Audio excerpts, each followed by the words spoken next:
Alright guys, I've got the Gaui Eclipse E28R here, which is the race version with the flat arms. I'm going to go ahead and do a quick unboxing of it, and then afterwards I'm going to disassemble it and show some of the insides. I'm going to try and get through this as quick as I can.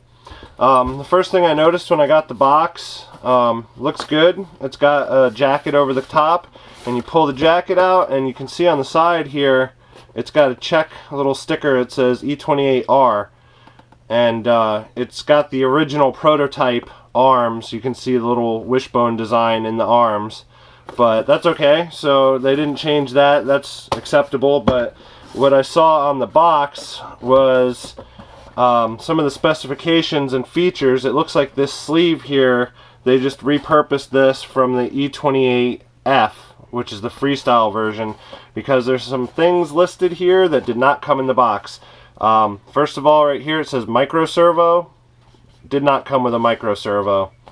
Down here, it's features. It says adjustable arms to 3 different configurations for different characteristics. I think it'll still do that. There are different mounting points for the arms, but it says camera mount angle, tilt, TX control. That it does not have because it did not include the micro servo. It would be nice if, I don't think it even included the thing where there is a servo mount. You can mount a servo in there, but it doesn't have the servo arm to mount the camera to the servo. So that'll be available separately later, so you can just add the servo and do this later, but it isn't included in this box. And then I think that was it. Adjustable tilt. Motor arms, it does not have actually. It says adjustable tilt motor arms. That was on the freestyle version. This is the race version. These can't tilt because they're flat arms unless there's something I don't know about, and maybe there's different mounts you can put in here to tilt them. I'm not sure yet. So I know my Scorpion Sky Strider tilts the flat arms by changing the mount angle right here in the frame mounting. So maybe in the future they'll have that. But it did not come in the box. So with that out of the way, let's go ahead and open it up. And this is how it comes. Pretty nice. You got your camera right up front. It's fixed mounted. You can adjust the angle. The battery tray, you just push this little tab down and it pulls out and just clicks right back in to lock into place. It's got these little aluminum pegs on the bottom for legs, landing gear like, and the arms are really thick, you can see, and it looks like there's some LEDs that light this plastic. The plastic looks like it's polycarbonate. Looks like it's polycarbonate all the way around the arm mounts, the front here, which is really strong plastic, so that should be good. I think these will hold up nice. They're pretty solid in there. I like the design so far on the outside. I wish it came with the servo, but I'll definitely be adding that later. So now that I've got it out of the box, let's just quickly look inside and see what else they might have added, which I don't think is anything special. Manual. Let's see what's in the manual. Some stuff about the NAS 32 or NASA, whatever, however you say that, and some illustrations for assembly. Here's the 3 adjustable positions, so yes, you can put the arms in 3 different positions. Okay. So there's some wire routing details for mounting the motors. And that's about that. That's about all for that. And got some extra hardware. It looks like a breakout cable for a PWM receiver. I imagine maybe also for hopefully for PPM receiver as well. And some stickers. And then the Velcro to Velcro your battery down. So that's pretty cool. Stick this back in here. Oh, it goes one way.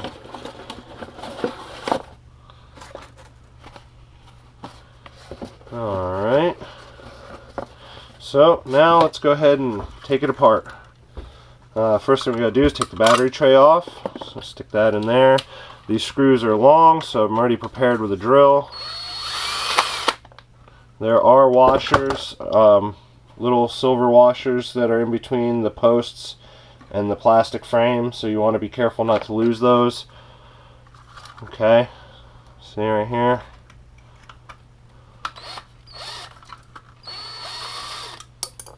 Yep.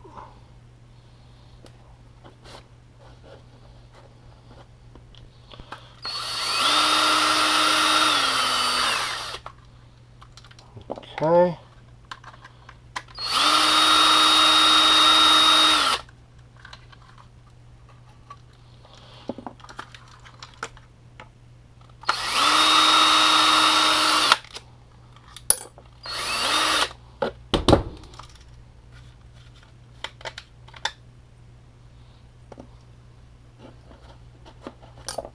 Oops. Where'd that other one go? I think it fell underneath. I'll get it later. Yep, that one's falling underneath too. Alright.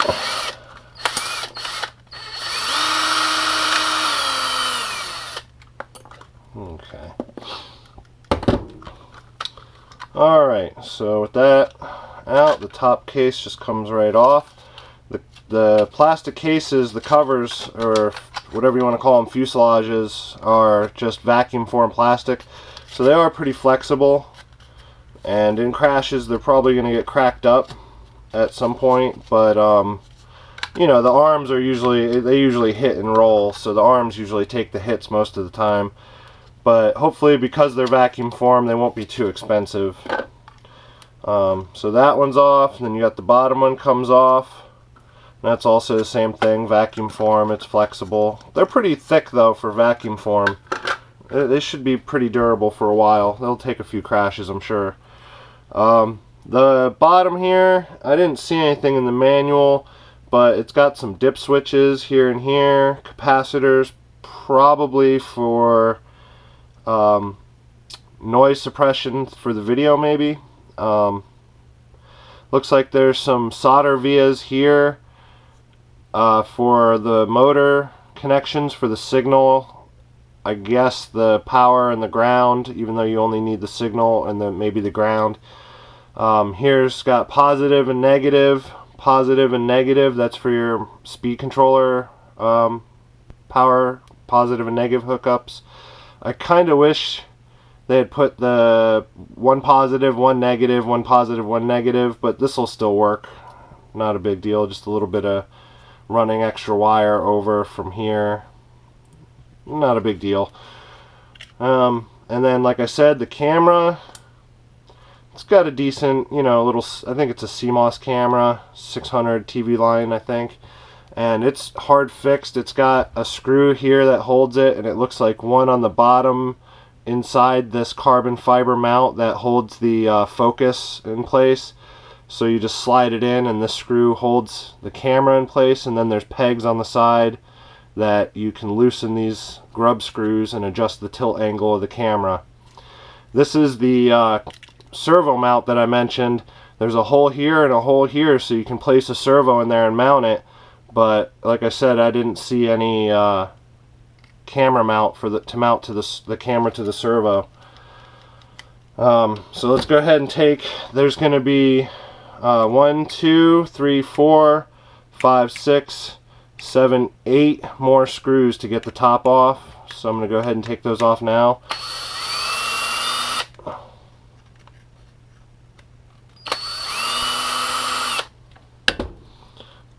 Okay, now these ones are, they have a plate on the bottom with some captive nuts that hold, that basically is what holds the whole thing together, and these screws for the arms. Okay, see, there's the plate, and it's got the 4 captive nuts. That's for each of the different positions you can put the arms in. And just don't want to drop that when it comes off the back. I almost lost it earlier in all my mess here. Okay.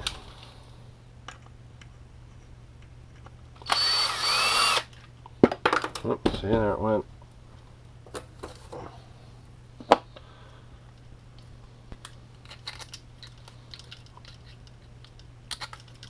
Alright. So now we just got to take these last four. They're screwed into the plastic side frames. They're short.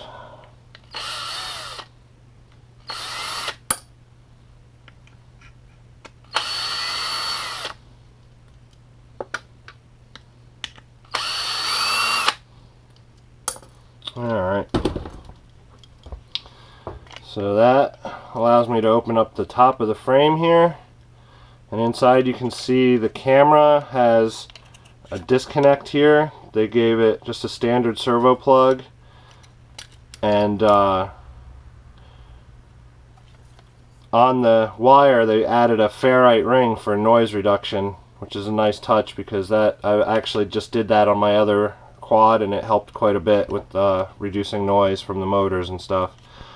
They got the wires here with the breakout cable going directly from their Eclipse Naze 32 to the power distribution board, and in here you can see there's a buzzer attached to the power distribution board. There's a 12-volt solder pad in there, not sure what, maybe that's for LEDs or something you can add later. There's a row of LEDs here and 4 LEDs offset here in the back. There's plenty of room here, it looks like, to mount a receiver and a video transmitter, and it looks like the video transmitter is meant to come out of the polycarbonate rear hole here and just have the antenna, I guess, come out and bend up. So overall I like the design of this. It looks pretty good. I am a little disappointed I didn't get a servo or a mounting arm to add my own servo, because that was one of the main features I wanted this for, but I'm going to go ahead and put it all back together. But when I do, I'm going to build some speed controllers and motors into it, and I'll probably take some pictures of that stuff. I'll probably take a couple pictures of this maybe, but you guys got to see it in the video, so hopefully that'll be good enough. And I think that's it for the unboxing and disassembly of the Gaui Eclipse E28R. If you liked the video, please give us a thumbs up. Don't forget to subscribe if you want to catch future flight videos, reviews, unboxings, other things of that nature. And thanks for watching.